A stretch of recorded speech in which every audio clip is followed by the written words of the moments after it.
Ako mas gusto ko sa tao yung prangka.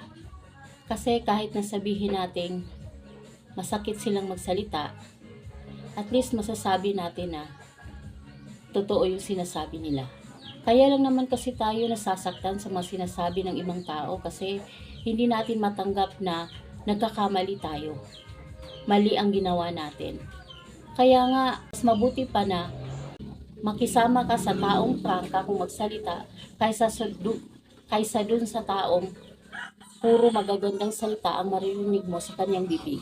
Kasi kadalasan, pag ang tao mabait palagi ipinapakita sa'yo, kadalasan sila yung unang-unang gumagawa ng chismis tungkol sa'yo.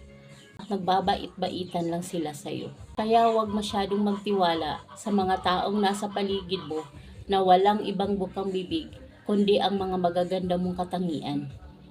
Dahil hindi mo alam, pag nakatalikod ka, kabaliktaran nun ang sinasabi nila sa'yo.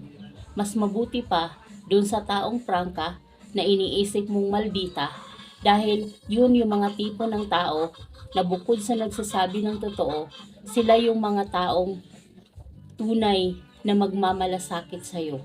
Sila yung mga taong may pagpapahalaga sa'yo. Kaya nga sinasabi nila ang totoo sa'yo dahil gusto nilang mapabuti ka. Kaya wag na wag kang magagalit kapag mayroong isang taong nagsabi ng negatibong bagay tungkol sa'yo.